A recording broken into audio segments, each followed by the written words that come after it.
జగన్మోహన్ రెడ్డి గారు నేను మాట్లాడతా ఏపీలో జంగిల్ రాజ్యం నడుస్తుంది, పరిపాలన లేదని మాట్లాడుతున్నారు. నిజంగానే బీహార్ తరహా పరిపాలన నడుస్తుందా రాష్ట్రంలో? ఏమండి, గత 5 సంవత్సరాలు జగన్మోహన్ రెడ్డి గారు ముఖ్యమంత్రి కింద ఉండి వాళ్ళ దుష్ట చతుష్టయం అంతా ఉండి అలాంటి రాజకీయమే నడిపించిందండి. జంగిల్ రాజకీయమే నడిపించింది. బీహార్ తరహా రాజకీయాలు బీహార్లో కూడా అంత దుర్మార్గంగా లేదండి. అప్పుడు బీహార్లో కూడా అంత దుర్మార్గమైన పాలన లేదు. అంటే ఒక్కసారి బీహార్ ప్రజలు కానీ బీహార్ నాయకులు కానీ జగన్మోహన్ రెడ్డి గారిని మరి ఎలా క్వశ్చన్ చేస్తారో, అంటే మీ రాష్ట్రంలో అంత దుర్మార్గం ఉందా అండి? మాకు తెలిసి లేదండి. ఎందుకంటే ఈయన అలాంటి పాలన ఇచ్చారు కదండి గత 5 సంవత్సరాలు మాకు. అందుకని ఇంకా ఆయన అదే భ్రమలో ఉండి నేనే ముఖ్యమంత్రిని, నేను పెట్టిన జంగల్ రాజ్యాంగమే నడుస్తుంది అని ఒక ఊహలో ఉన్నారండి. అందుకని ఆయనకు ఆ మాట వస్తుంది. అంటే ఇంకో మాట కూడా మాట్లాడుతున్నాడు, మహిళా సాధికారత నేనే సాధించాను గొప్పలు చెప్పుకునే నాయకుడు చంద్రబాబు నాయుడు. అలాంటి నాయకుడు ఒక మహిళకి అన్యాయం జరిగితే ఇంత మటుకు రెస్పాన్స్ కాలేదు, ఆయనకి రిప్రజెంటేషన్ ఇచ్చే కూడా చేయలేని పరిస్థితులు ఆయన ఉన్నాడు. ఆయన రాజీనామా చేసి బయటికి రావాలన్నట్టు మాట్లాడుతూ ఉన్నాడు. నిజంగానే అయితే ఒక నడుస్తుంది జనసేనకు సంబంధించిన ఒక నాయకుడు ఎమ్మెల్యే గురించి నడుస్తుంది, దాంట్లో చంద్రబాబు నాయుడు గారి పాత్ర ఉందంటారా? అసలు నిజంగానే ఇచ్చిన రిప్రజెంటేషన్ జరగలేదంటారు, న్యాయం జరగట్లేదంటారా? వాళ్ళకి ఉన్నతమైన స్థానం ఇచ్చిన పార్టీ ఏదన్నా ఉంది అని అంటే 83 నుంచి కూడా అది ఒక్క టీడీపీ ప్రభుత్వానికే చెల్లిందండి.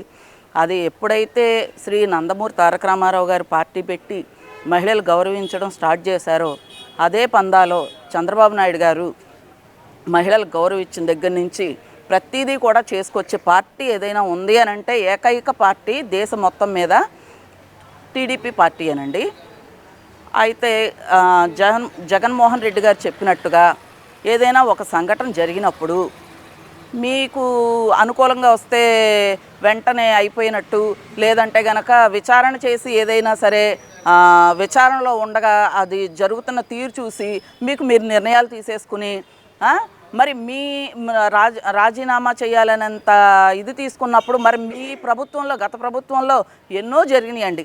మరి మీరు అప్పుడు అలాగే రాజీనామా చేస్తారండి? వెంటనే నిర్ణయాలు తీసేసుకున్నారండి జగన్మోహన్ రెడ్డి గారు? వాళ్ళ పార్టీ జనసేన పార్టీలో జరిగిన వాళ్ళ ఎమ్మెల్యే గురించి మాట్లాడటానికి వస్తే వాళ్ళిద్దరి మధ్య జరిగిన సంభాషణ వ్యవహారం చూస్తే ఆమె ఇష్టపూర్వకంగా చేసిందని అన్నట్టుగానే కనపడుతోంది, డబ్బులు డిమాండ్ చేసిందని కనపడుతోంది.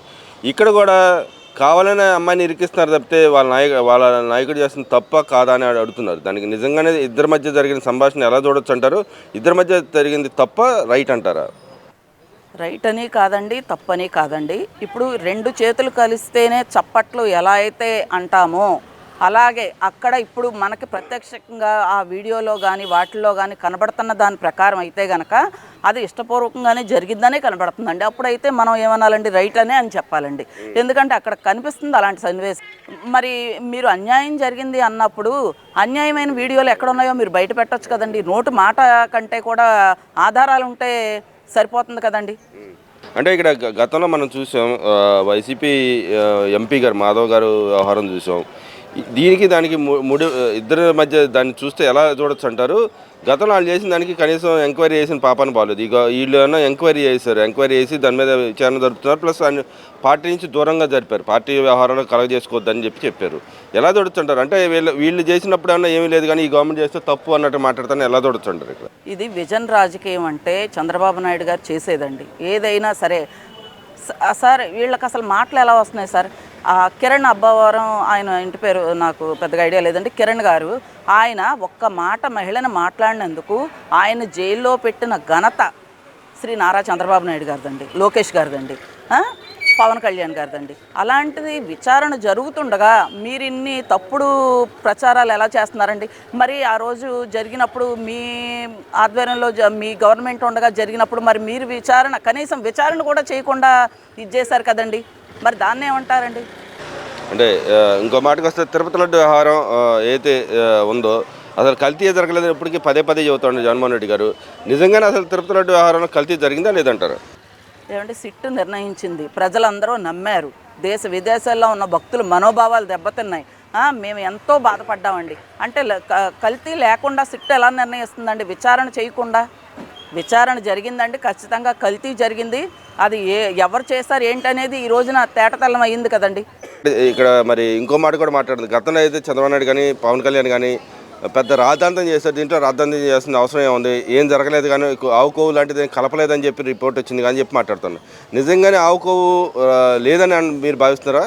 ఆవు కొవ్వు ఉందా లేదా ఇవన్నీ ఒక పక్కన పెడితేనండి, అసలు సిట్ నిర్ణయించింది కదండి అవినీతి జరిగింది, అందులో ఏవో కెమికల్స్ కలిసాయి కంపల్సరిగా అని చెప్పే కదండి ఈ రోజున వాళ్ళందరినీ అంటే అది కల్తీ చేశారని ఒక ముద్రపడి సిట్టు ఇచ్చింది కదండి. ఇంకా అంటే విచారణ ఇంకా పూర్తి కాలేదు కదండి, ఫైనల్ జడ్జిమెంట్ ఇంకా రాలేదు కదండి. ఫైనల్ జడ్జిమెంట్ వచ్చాక అప్పుడు మాట్లాడతారు కానీ మీరు ఏ మాట్లాడినా సరే. అంటే ఇక్కడ మరి పవన్ కళ్యాణ్ కానీ చంద్రబాబు నాయుడు గారు ఇప్పటికైనా క్షమాపణ చెబుతారని అడుగుతున్నారు కానీ నిజంగా క్షమాపణ చెప్పాలని పరిస్థితి ఉందా? అంటే వాళ్ళు మాట్లాడింది కూడా ప్రాథమిక నివేదికను పట్టుకుని అప్పుడు మాట్లాడిన పరిస్థితి. అప్పట్లో ఎన్డీబీటీ రిపోర్ట్ ఏదైతే ఇచ్చిందో దాంట్లో ఉన్న దాన్నే వాళ్ళు చదివినట్టు మనకు కనపడుతుంది. నిజంగానే వాళ్ళు తప్పుగా మాట్లాడారా చంద్రబాబు నాయుడు కానీ ఇటు పవన్ కళ్యాణ్ గారు కానీ? ఏమండి అవినీతి జరగకుండా అయితే కనుక లేదండి, దానికి ఆధారాలు ఉన్నాయి కాబట్టి ఆ రోజున మాట్లాడారండి. మరి మీరు ఆ రోజున అసలు ఏమీ జరగలేదు అన్నారు. మరి ఈ రోజు సిట్టు ఖచ్చితంగా కల్తీ జరిగిందని చెప్తుంది. మరి దీని మీద మీరేమంటారండి? ఇప్పుడు చంద్రబాబు నాయుడు గారు పవన్ కళ్యాణ్ గారు మాట్లాడారంటే ఆధారాలు ఉండబట్టే మాట్లాడారండి. ఆ ఆధారాలు ఉండబట్టి వాళ్ళు మాట్లాడిన దానికి ఇప్పుడు సిట్టు ఇచ్చిన దానికి సరిపోయిందండి. మరి మీరు ఏది అసలు ఆ రోజున అయ్యో సిట్టు పెడతారు కదా విచారణ జరుగుద్ది మనం ఇప్పుడేం మాట్లాడకూడదని కూడా లేకుండా అసలు కల్తీయే జరగలేదని మరి మీరు మాట్లాడిన మాటలకు మీరేం సమాధానం చెప్తారు? రాజీనామా చేయమని డిమాండ్ చేస్తున్నారు కదా వాళ్ళు. రాజీనామా దేనికి చేయాలండి? అంటే మమ్మల్ని మేము ఎంతో పవిత్రంగా చూసే తిరుమల లడ్డు ప్రసాదాన్ని అసలు ఎంతో పవిత్రంగా చూస్తాం. అలాంటి లడ్డూని కల్తీ చేసి దేశ విదేశాల్లో ఉన్న ప్రజలందరి మనోభావాలు దెబ్బతీసినందుకు మీరు క్షమాపణ చెప్పాలండి, మీరు శిక్ష అనుభవించాలండి. చంద్రబాబు నాయుడు గారు కాదండి. ఇదంతా బయటపెట్టి ప్రజల్ని మంచిగా చేస్తున్నందుకు చంద్రబాబు నాయుడు గారిని కాదండి, మిమ్మల్ని ఇంతమందిని ఇంత దేశ విదేశాల ప్రజల్ని మీరు ఇది చేసినందుకు మీకు శిక్ష పడాలండి. లోకేష్ గారి గురించి మాట్లాడుతూ ఉన్నారు, మాలోకం అని చెప్పి మాట్లాడుతూ ఉన్నారు. గతంలో కూడా కొంతమంది శుద్ధపప్పు ముద్దపప్పు పనికిరాడు లాజికల్గా పనికిరాడు అన్నట్టు రోజా లాంటి నాయకురాలు కూడా మాట్లాడిన పరిస్థితి. నిజంగానే లోకేష్ గారు మాలోకమా? ఏమండి అసలు ఆ మనుషులకి ఆ మాటలు ఎలా వస్తున్నాయో నాకు అర్థం కావట్లేదండి. తండ్రిని మించిన తనయుడు అనిపించుకున్న వ్యక్తి ఎవరైనా ఉన్నారంటే అది ఏకైక లోకేష్ గారేనండి. ఈ రోజున ఆంధ్ర రాష్ట్రం దావోస్లో ఉన్న కంపెనీలు కానీ విదేశాల్లో ఉన్న కంపెనీలు కానీ వైజాగ్లో కంపెనీలు కానీ ఇవన్నీ వచ్చినాయి అంటే లోకేష్ గారు ఐటీ అండి. పిల్లలు స్కూళ్ళ దగ్గర నుంచి ప్రతిదీ కూడా ఐటీ శాఖ ఇంత అభివృద్ధి చెందింది అని అంటే అది ఒక్క లోకేష్ గారి వల్లే సాధ్యమైందండి. గతంలో చూపించమనండి ఐటీ పరిశ్రమ ఎలా ఉందో. వాళ్ళని అమాయకులు అంటారా, లేదంటే కనుక దుర్మార్గులు అంటారా, లేదంటే ప్రజల సొమ్ముని మింగేసి ఏది తేకుండా బట్టలు నొక్కేసి ఒక్క పరిశ్రమ కూడా తేకుండా రాష్ట్రాన్ని నాశనం చేసేసిన వాళ్ళని అరాచకులు కీచకులు ఇలా అంటారండి. అభివృద్ధి చేస్తున్న నాయకుల్ని ఇంత భ్రష్టు పట్టించినా కూడా రాష్ట్రాన్ని ఇంకా కోలుకుని కొంచెం మంచిగా అయ్యేలాగా జనాలందరూ బాగుండేలాగా కోరుకొని ఇది చేసేటప్పటికి వాళ్ళని అంటారండి. అంటే ఇక్కడ గతంలో పప్పు అనే వ్యాఖ్య చేసింది రోజాకి. ఎలా ఆయన పాదయాత్ర చేసాడు, దాని తర్వాత చూసిన పరిణామాలు చూసాం, ఆయన ఎలా తయారాడనేది. ఇంకా పదే ఎందుకని మధ్యలో కూడా కొన్ని రోజుల క్రితం కూడా వ్యాఖ్యలు చేశారు. వైసీపీ సోషల్ మీడియా వ్యాఖ్య చేస్తూ ఉంది, బుర్ర తక్కువ మనిషికి వెనకాల ఎక్కువ అని చెప్పి వ్యాఖ్య చేశారు. ఇలా బాడీ షేమ్ వ్యవహారం మళ్ళీ నడిపిస్తున్నారు. దాన్ని ఎలా చూడొచ్చు? నిజంగానే ఆ రకంగా లోకేష్ గారు నడిపిస్తున్నారా గవర్నమెంట్ని, లేకపోతే గతంలో దానికన్నా ఇంకా అగ్రెసివ్గా ముందుకెళ్తున్నారండి? గతంలో కంటే కూడా ఇప్పుడు ఇంకా కూడా చాలా మంచిగా తయారయ్యారండి లోకేష్ గారు. ఆయన ఒక్క ఇంగ్లీష్ కానీ జగన్మోహన్ రెడ్డి గారికి అసలు వీళ్ళందరూ మాట్లాడుతుంటే ఆయన ఎలాగా సపోర్ట్ చేస్తున్నారో అర్థం కావట్లేదండి. ఒక వీడియో ఉంటుందండి, ఆవిడ విదేశాల్లో అడిగిన క్వశ్చన్కి వెరీ లెంతీ క్వశ్చన్ అని ఏదో సమాధానం చెప్పారండి. మీ నాన్నగారే చెప్పారండి 10th క్లాస్ ఫెయిల్ అయిపోయాడు మా అబ్బాయి అని చెప్పాను అసెంబ్లీలో. ఇంత చదువుకు అదేనండి వాళ్ళ తండ్రే కదండి చెప్పింది. ఇప్పుడు తల్లిదండ్రులే కదండి చదువు చెప్పించేది. మా అబ్బాయి 10th ఫెయిల్ అయిపోయాడు, విదేశాల్లో పెడితే పారిపోయి వచ్చేసాడు, దాన్ని కూడా మీరు రాద్ధాంతం చేస్తున్నారా అని అసెంబ్లీలో అండి. అలాంటి వ్యక్తి అంత ఇంగ్లీష్ పర్ఫెక్ట్గా మాట్లాడి అంత కంపెనీలు తీసుకొచ్చిన మహోన్నతమైన వ్యక్తి మరి జగన్మోహన్ రెడ్డి గారే కదండి. మరి అందుకని ఈయన పప్పే అవుతారండి వాళ్ళ దృష్టిలో.